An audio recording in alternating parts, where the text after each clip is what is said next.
তৃতীয় বিশ্বযুদ্ধ সম্পর্কে ভবিষ্যমালিকায় যা যা লেখা আছে বিগত দিনের ঘটনাগুলির সাথে পুরোপুরি মিলে যাচ্ছে, বড় বিপর্যয় আসতে চলেছে বন্ধুরা।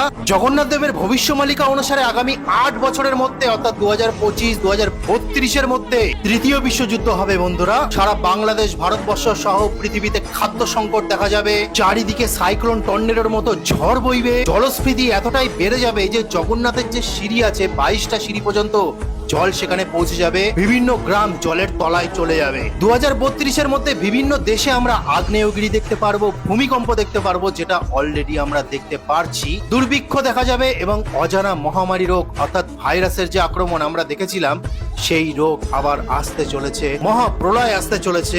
আকাশে যে সূর্য থাকে তার পাশেই একটি বড় অগ্নিপিণ্ড দেখা যাবে, অর্থাৎ দুটো সূর্যের মতো দেখা যাবে। একটি অগ্নিপিণ্ড বাংলার মধ্যে এসে পড়বে, তার প্রভাব আশেপাশের দেশ রাজ্যগুলি ভুগতে হবে, চারিদিকে বন্যার মতো পরিস্থিতি হতে চলেছে বন্ধুরা। ভবিষ্যমালিকায় এটাও লেখা আছে যে 2025-এ শনি যখন মীন রাশিতে প্রবেশ করবে তারপরে আরো ভয়াবহ পরিস্থিতি এসে দাঁড়াবে। সেটা আমরা দেখেছি গত 30শে মার্চে যখন শনি মীন রাশিতে প্রবেশ করেছে, তারপর থেকেই চারিদিকে যুদ্ধের পরিস্থিতি।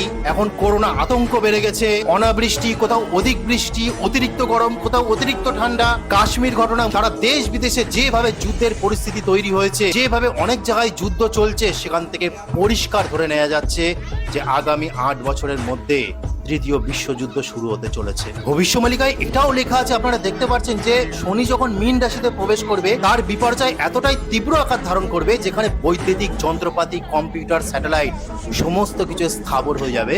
আপনারা নিচে পরিষ্কার দেখতে পাচ্ছেন, অর্থাৎ আমি যে ভিডিও বানাচ্ছি সেটা হয়তো আর আপনারা দেখতে পারবেন না। সারা পৃথিবীতে চলমান সমস্ত বৈদ্যুতিক যন্ত্রপাতি এক মুহূর্তের মধ্যে বন্ধ হয়ে যেতে পারে, তাহলে ভাবুন কি পরিস্থিতি দাঁড়াবে। তো এটা আজকে বলার ছিল ভবিষ্যমালিকা